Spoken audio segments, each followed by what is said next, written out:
श्री शिवाय नमस्तुभ्यम। सावन के महीने में किए गए पुण्य कार्यों का फल कई गुना मिलता है, लेकिन कुछ विशेष नियमों का पालन और कुछ सावधानियों का ध्यान रखना अत्यंत आवश्यक है। आइए जानते हैं इस बार सावन का महीना कब से प्रारंभ और कब समाप्त होगा। जो भक्त सावन के महीने में व्रत रखते हैं उन्हें किन किन बातों का ध्यान रखना चाहिए। सावन के पूरे महीने नियमों का पालन करने वाले श्रद्धालुओं को किन किन बातों का किन किन नियमों का पालन करना है।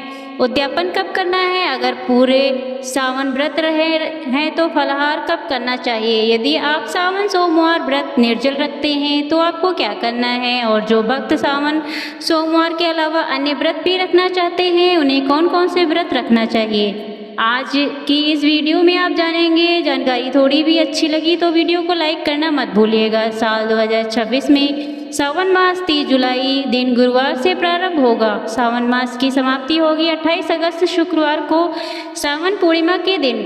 अब बात करते हैं सावन के महीने में भगवान शिव से संबंधित सभी व्रत और त्योहारों की तिथियों के बारे में। सबसे पहले तो बात करते हैं सावन सोमवार के बारे में, क्योंकि सावन सोमवार का सबसे अधिक महत्व होता है।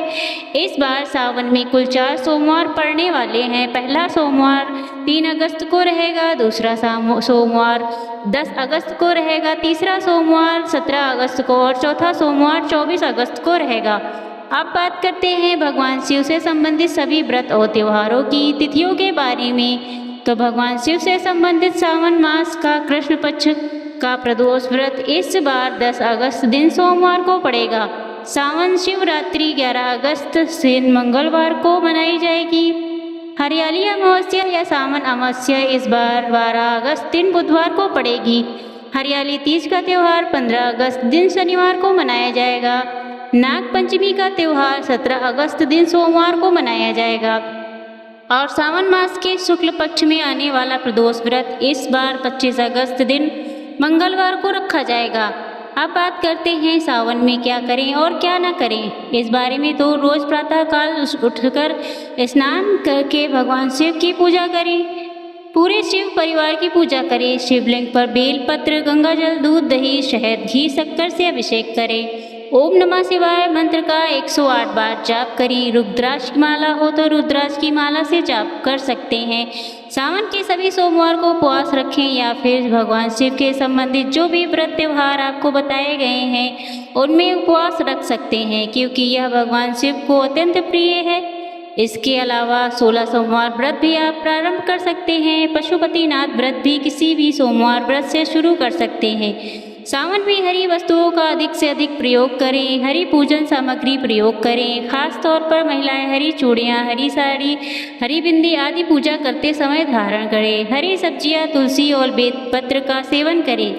जिस दिन व्रत होता है उस दिन बेलपत्र सेवन नहीं करना चाहिए। सावन में केवल सात्विक आहार लें, फलाहार करें। हल्दी, जीरा, सेंधा नमक जैसे शुद्ध मसालों का प्रयोग कर सकते हैं, लेकिन व्रत के दौरान आपको हल्दी या फिर अन्य मसालों का सेवन नहीं करना है। केवल आवश्यक हो तो सेंधा नमक और जीरे का सेवन आप फलाहार में कर सकते हैं। पंचाक्षरी मंत्र और महामृत्युंजय मंत्र का नियमित रूप से जाप करें।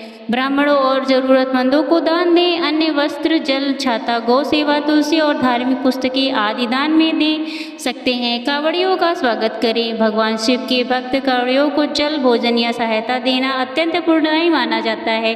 सावन मास में तामसिक चीज़ों का सेवन जैसे मांस, मदिरा, अंडा, लहसुन, प्याज आदि चीज़ों से वर्जित होती है। झूठ, चोरी, पाप, हिंसा, क्रोध आदि से बचना है। वाणी पर संयम रखना अत्यंत आवश्यक है। तुलसी, केतकी और चंपा का पुष्प भगवान शिव को अर्पित ना करें। खंडित यानी कटा फटा बेलपत्र भी भगवान शिव को ना चढ़ाएं और लोहे के बर्तन से भगवान शिव का अभिषेक कभी ना करें। तांबे में रखकर पंचामृत या दूध अर्पित ना करें, यह विष के समान हो जाता है। शिवलिंग पर अभिषेक हमेशा अगर जल से कर रहे हैं तो तांबे, पीतल या मिट्टी के पात्र से करें। रात्रि में व्रत तोड़ने से बचें। कई लोग रात्रि में शुद्ध भोजन कर लेते हैं, ऐसा नहीं कर। हो सके तो रात्रि में आप शाम की पूजा करने के बाद केवल फलाहार करें और अगले दिन व्रत का पारण सूर्योदय होने के बाद करें। बाल कटवाना, नाखून कटवाना आदि सावन के महीने में टालना चाहिए। यदि आवश्यक हो तो कम से कम जो भी व्रत त्योहार की तिथियां हैं या जो अन्य वर्जित दिन बताए गए हैं उनमें नाखून, बाल इत्यादि न काटें। शिवलिंग का पूजन सावन के महीने में अत्यंत शुभ फलदायी रहता है। घर पर शिवलिंग ना हो तो पार्थिव शिवलिंग बनाकर भी पूजा की जा सकती है। इसके लिए आप शुद्ध मिट्टी से पार्थिव शिवलिंग बनाकर उसका पूजन कर सकते हैं। व्रतधारी भक्तों को भगवान शिव पर अर्पित किए गए भोग का व्रत पालन करते समय ग्रहण करना चाहिए। आपके द्वार पर आए हुए किसी याचक को खाली हाथ ना लौटने दें। किसी भी प्रकार की जीव की हिंसा करने से बचना चाहिए। यह थी सावन के बारे में जानकारी। आपको अच्छी लगी हो तो वीडियो को लाइक ज़रूर करिएगा। धन्यवाद।